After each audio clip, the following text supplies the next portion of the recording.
In this video, we're going to tell you about the cycles of the universe, the cycles of existence, the cycles of life, the journey of healing and the journey of flourishing awareness. And we're going to tie it in with traditional spiritual philosophies. There is an intuitive knowledge that is inherent within the human being. Yes, you can get knowledge from within as well as from outside ourselves. Why do you think so many spiritual and philosophical traditions exist?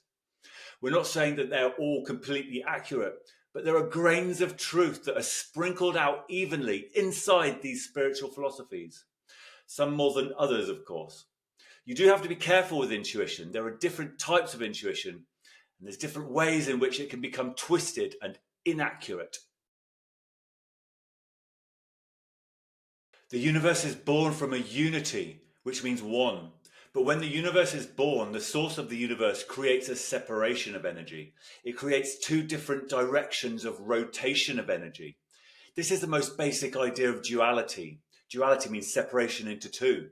We can call this positive and negative, or some people like to call it yin and yang, or maybe masculine and feminine.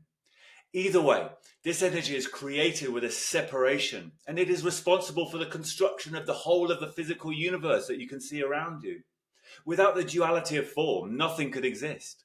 The source of all this is consciousness, awareness, the one awareness, universal awareness. It is unity or non-duality.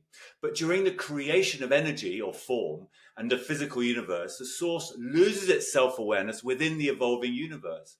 The journey of life in the universe is the journey of the source regaining that self-awareness.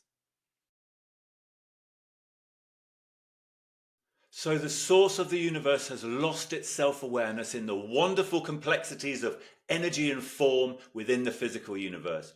The universe then evolves over huge periods of time. Energy clumps together to form stars and planets and solar systems and galaxies. Within those galaxies, life starts to evolve on planets. Remember though, we're still talking about the universe itself. Life is not actually separate from the universe. It's part of it. Life is the universe becoming alive. More specifically, it is the source of the universe becoming alive. The journey of life exists for the purpose of growing self-awareness. The source lost its self-awareness within the separation of forms in the universe, and the journey of life is the source that is gradually regaining it. The reincarnating soul is a part of that journey. The soul incarnates into many different incarnations, one after the other, learning as it goes, growing its self-awareness, always pointing itself towards the eventual goal of the ultimate self-awareness, which is self-realization.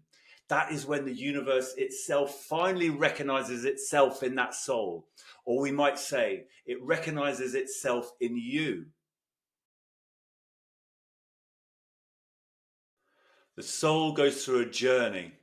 It goes through a huge amount of incarnations that are unconscious. It's just reincarnating naturally and automatically for a long time. Then it starts to wake up and recognizes its own reincarnation. And it starts to understand the goal of life, which is self-realization, a recognition of the universal awareness in oneself. The soul still has a long way to go though. It goes through a period of time and many incarnations where it experiences cycles of suffering. This is called samsara in some Eastern philosophies. The reason for this is that we awaken from our suffering. This leads the soul on a journey of healing. The soul then creates life plans for itself that are only focused on one thing, the goal. The way to get to the goal is through removing all its karma and finding balance within itself. Once balance is achieved, it can then go through a process of returning to the source, which is unity, oneness. This is the universe itself regaining its own self-awareness and unity.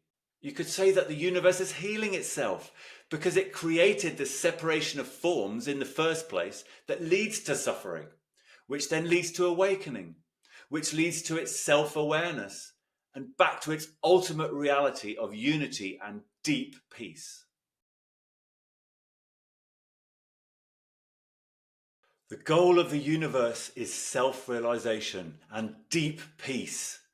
That means that the goal of existence is self-realization. That means the goal of life is self-realization. That means that the reason why you exist is self-realization. The reincarnating soul carries on its journey until its levels of karma are low enough that it can go through a Kundalini awakening. The Kundalini system is a physiological system within our energy body that allows a channel to open up to the source of the universe. Because, of course, the soul is just an expression of the universal awareness within the physical universe. That means that you are an expression of the source of the universe. So when the Kundalini activates, the individual goes through a journey of self-realization, which involves surrendering their own individual identity and allowing the source of the universe to become self-aware through the channel. Self-realization, or various concepts of it, has been part of many ancient spiritual philosophies. The grains of truth in these spiritual traditions are right there to see in plain view. They get ingrained into our human history by way of intuition, which is communication coming directly from the human soul.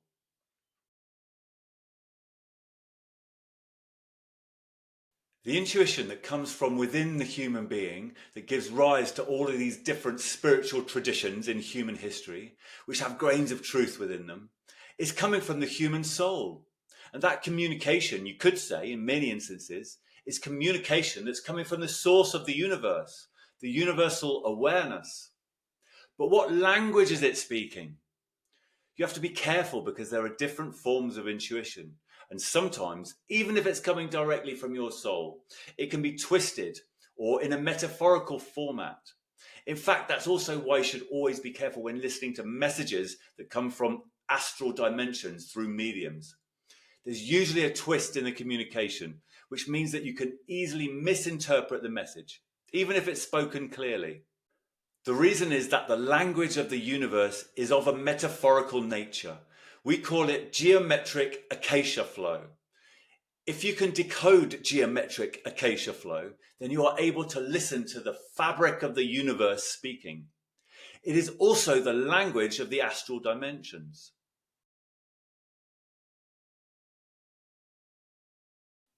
In many spiritual traditions, there is a concept of a trinity. It is expressed in many different forms in many different cultures. The reason for this is because the universe does actually have a trinity aspect to its cycles of existence. And this has been leaked through human intuition for thousands of years. We can call it the universal trinity. The three aspects are the non-physical source from which everything emerges from, acacia, which is non-physical information, and energy, which makes up everything in the universe which has form. This is actually a cycle which makes up the whole of existence. The non-physical source creates akashic information, which then manifests into energy and form, and then absorbs back into the source. It is the absorption of energy into the source which actually creates awareness in the source, which makes it a conscious universe. This cycle is happening everywhere in the universe, from the tiniest levels in the energy of empty space to the largest cycle, which is the great universal cycle, sometimes called the breath of Brahman in Eastern spiritual traditions.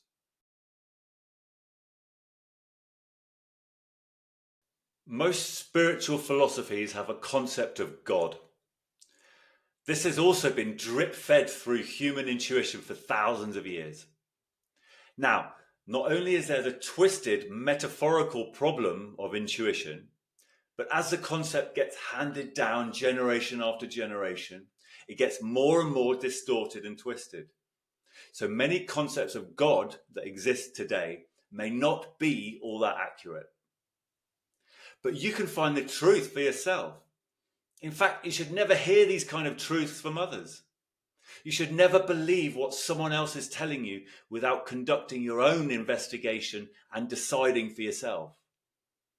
But when you do investigate this issue thoroughly, and I mean thoroughly, by looking deep within yourself, you find the true meaning of awareness itself. You find the true purpose of awareness itself. You find the true experience of the universal awareness within you. And when you do find it or realize it, you realize that it is not separate from you. It is you. It is your awareness. It is one awareness in everyone. This is the essence of non-duality, which is a concept that exists in many spiritual traditions. Awareness itself is timeless, dimensionless, infinite, conscious peace. And that is your true nature.